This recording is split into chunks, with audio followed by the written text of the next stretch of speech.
It's hello everyone. आज के इस वीडियो में हम देखेंगे कंप्यूटर लिटरेसी यानी कि कंप्यूटर पर बेस्ड जितने भी एमसीक्यू और ये सारे के सारे जो एमसीक्यूज़ होंगे ये मेनली स्पेशली डिज़ाइन किए गए हैं एफएसएसएआई के सिलेबस को ध्यान में रखते हुए, साथ ही साथ एनवीएस और बैंकिंग के एग्जाम्स को सिलेबस में ध्यान में रखते हुए ये कंप्यूटर लिटरेसी की एमसीक्यूज़ आपके सामने तैयार की गई। साथ ही साथ यहाँ पर हम पूरी डिटेल में डिस्कस करते हैं और ये इसका 5वां पार्ट है। अगर अब तक आपने इसके प्रीवियस पार्ट्स नहीं देखे हैं तो ऊपर आई बटन पर आप क्लिक करके इसकी प्लेलिस्ट देख सकते हैं, जहाँ पर आपको सारे वीडियोज़ मिल जाएंगे।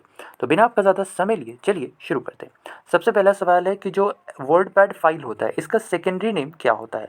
तो जो वर्डपैड फाइल होता है, ध्यान रखना ये एमएस वर्ड नहीं है, वर्डपैड फाइल होता है और इसका सेकेंडरी नेम क्या होता है, ये है dot R T F. Dot R T F, R T F का फुल फॉर्म क्या होता है? आर टी एफ का फुल फॉर्म होता है रिच टेक्स्ट फॉर्मेट। क्या होता है? Rich text format. और ये जो सेकेंडरी नेम है ये क्या होता है? ये एक्चुअल में फाइल का एक्सटेंशन होता है। जैसे जब भी आप फ़ोन में अगर कोई भी मतलब इमेजेस डाउनलोड करते हो तो वैसे कंडीशन में क्या होता है, इमेज का शुरुआत में नाम होता है, फिर डॉट होता है और लास्ट में एक और नाम होता है। ये हो सकता है जेपीजी हो, ठीक है, जेपीईजी हो, पीएनजी हो। तो ये मेनली क्या होता है, इसे ही हम लोग सेकेंडरी नेम या फिर एक्सटेंशन कहते हैं। इसके साथ ही साथ ध्यान रखना है कि जो वर्डपैड फाइल होता है इसका सेकेंडरी नेम तो डॉट आरटीएफ होता है। जो डॉट टीएक्सटी होता है ये किसका होता है? ये होता है नोटपैड के फाइल का। इसके अलावा जो डॉट टीओसीएक्स होता है ये होता है एमएस वर्ड के फाइल का। ठीक है, एमएस वर्ड के फाइल का जो सेकेंडरी नेम होता है वो होता है डॉट टीओसीएक्स। और जो डॉट पीपीटीएक्स होता है ये होता है पावर पॉइंट के फाइल का सेकेंडरी नेम। ये भी ध्यान में रखना है। आगे चलते हैं।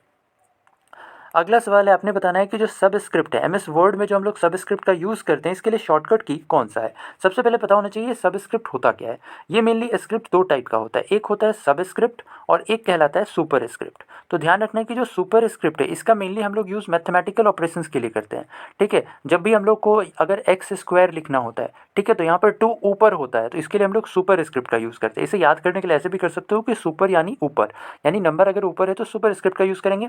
और अगर नंबर हमने नीचे, जैसे कि जो भी केमिकल फॉर्मूला होते हैं, जैसे हमें लिखना है CO2 तो यहाँ 2 नीचे होता है तो इसके लिए हम लोग सब स्क्रिप्ट का यूज़ करते हैं। तो अब पूछा जा रहा है कि जो एमएस वर्ड है इसके अंतर्गत सब स्क्रिप्ट को अप्लाई करने के लिए शॉर्टकट की क्या होता है। तो सब स्क्रिप्ट को अप्लाई करने के लिए शॉर्टकट की होता है कंट्रोल शिफ्ट और इक्वल टू। इसके साथ ही साथ पता होना चाहिए सुपर स्क्रिप्ट का भी। सुपर स्क्रिप्ट का जो शॉर्टकट की होता है ये होता है कंट्रोल के साथ इक्वल टू। ये होता है सुपर स्क्रिप्ट का शॉर्टकट की। आगे चलते हैं। अगला सवाल पूछा जा रहा है कि जब भी हम लोग किसी भी फाइल का नाम टाइप करते हैं तो इसके अंतर्गत मैक्सिमम कितने कैरेक्टर्स लिमिट होते हैं। कोई भी फाइल का नाम, सपोज मैंने फाइल का नाम टाइप किया फाइल नेम 1, ठीक है, तो ये जब हम लोग टाइप करते हैं तो इसमें कैरेक्टर्स की लिमिटेशन होती है। और ये कितनी होती है? ये होती है 255 कैरेक्टर्स, यानी 255 कैरेक्टर्स तक हम मैक्सिमम इसमें टाइप कर सकते हैं। साथ ही साथ ध्यान रखना है कि जब भी हम लोग फाइल टाइप कर रहे होते हैं तो वैसे कंडीशन में किसी भी स्पेशल सिंबल का यूज़ नहीं कर सकते। जैसे अगर आप फाइल के नाम टाइप करने में हैशटैग यूज़ करो तो फाइल का नाम एक्सेप्ट नहीं करेगा, @ यूज़ करो तो भी ये एक्सेप्ट नहीं करेगा। तो मेनली हम कहना यह चाह रहे हैं कि जब भी आप फाइल का नाम टाइप करें तो वैसे कंडीशन में किसी भी प्रकार का स्पेशल सिंबल का यूज़ ना करें। इसके साथ ही साथ ध्यान रखना है कि जो फाइल नेम होता है इसे रीनेम करने का शॉर्टकट की क्या होता है। फाइल नेम को रीनेम करने का शॉर्टकट की होता है F2 बटन। आगे चलते हैं। अगला सवाल है जीपीएस। जीपीएस का फुल फॉर्म क्या होता है? कई दफ़ा हम लोग सुनते हैं जीपीएस के बारे में, जीपीएस से कोई नंबर ट्रेस किया गया। आपने बताना है कि जो जीपीएस है इसका फुल फॉर्म क्या होता है। इसका फुल फॉर्म होता है ग्लोबल पोजिशनिंग सिस्टम। इसके साथ ही साथ जो जीपीएस है ये एक्चुअली में satellite based radio navigation system है। इसी की मदद से मेनली किसी भी फ़ोन को ट्रेस किया जाता है, उसका प्रेजेंट लोकेशन कहाँ पर है, या फिर जब भी हम लोग मैप पे किसी भी पर्टिकुलर स्थान का एड्रेस सर्च करते हैं तो जो मैप पर हमको एक पाथ बताया जाता है वो भी जीपीएस की मदद से ही बताया जाता है। इसके साथ ही साथ ध्यान रखना है कि जो जीपीएस है इसकी खोज किसके द्वारा की गई थी, यानी इसे डिस्कवर किसके द्वारा किया गया था। तो इसे डिस्कवर किया था पार्किंसन, आई गेटिंग और रोजर स्टर्न के द्वारा। आगे चलते हैं। अगला सवाल है कि जो इंटरनेट टेक्नोलॉजी, इसमें डीएनएस का हम लोग कई दफ़ा नाम सुनते होंगे। तो जो डीएनएस है इसका फुल फॉर्म क्या होता है? जो डीएनएस है इसका फुल फॉर्म होता है डोमेन नेमिंग सिस्टम। ये जो डोमेन नेमिंग सिस्टम होता है ये क्या होता है? इसके बारे में बात करें तो ये मेनली एक इंटरनेट सर्विस डोमेन नेम होता है, जिससे यह क्या करता है, आईपी एड्रेस में बदलने का काम करता है। यानी कि जब भी हम लोग किसी भी वेबसाइट का नाम लिखते हैं, सपोज हमने लिखा google.com या youtube.com, तो ये जो google.com या जो youtube.com हम लोग टाइप करते हैं इसे हम लोग डोमेन कहते हैं। ठीक है, और जो इसको कन्वर्ट किया जाता है, जैसे मान लीजिए हमने टाइप किया google.com, तो इससे यह क्या करता है, आईपी एड्रेस में बदल देता है। वो हो सकता है, कुछ भी हो सकता है, मैं बस एज एन एग्जांपल लिख रहा हूँ, जैसे 120.23.149.59, इस तरीके से कुछ भी एड्रेस यहाँ पर हो सकता है। तो मेनली यह क्या करता है, जो भी हम लोग टाइप करते हैं किसी भी वेबसाइट का नाम, उसे या डीएनएस यह क्या करता है, उसे आईपी एड्रेस में बदल देता है। आगे चलते हैं।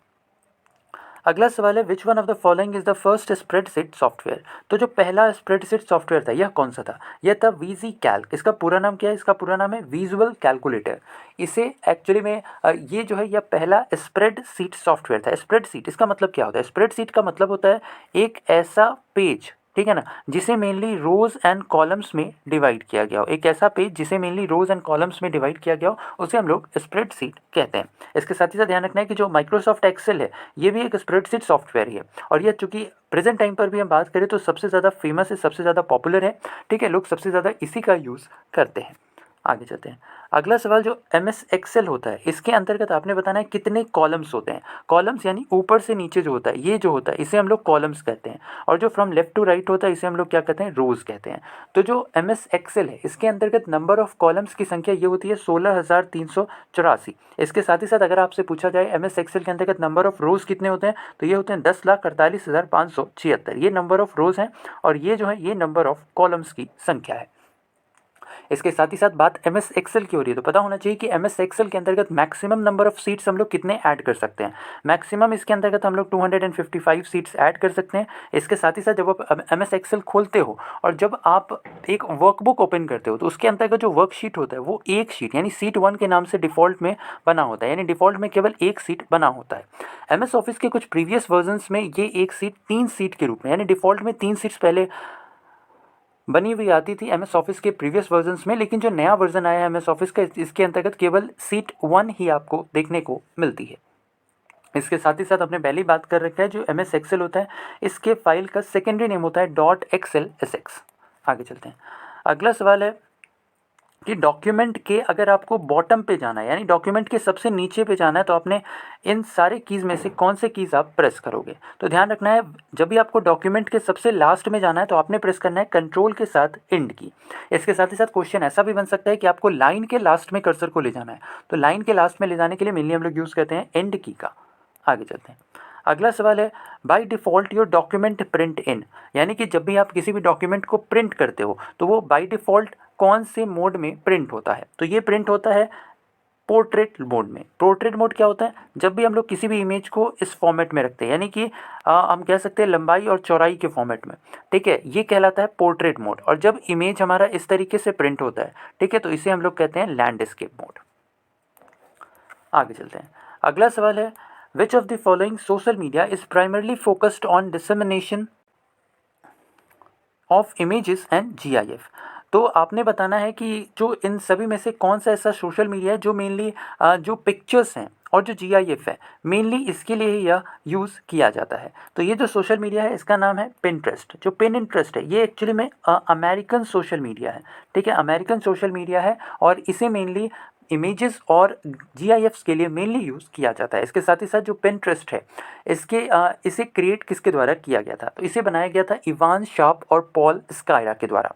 इसके साथ ही साथ जो पिंटरेस्ट है इसका headquarter San Francisco California US में है। आगे चलते हैं। अगला सवाल अगला आपने बताना है कि जो SMM है इसका फुल फॉर्म क्या होता है। जो SMM है इसका फुल फॉर्म होता है सोशल मीडिया मार्केटिंग। क्या होता है? Social media marketing. इंपॉर्टेंट है, ध्यान रखना है। अगर किसी वेबसाइट का नाम एग्जाम्पल के तौर पर अगर ऐसे लिख रखा है ABCDEF.INT, तो आपने बताना है कि ये जो .INT है इसका मतलब क्या होता है।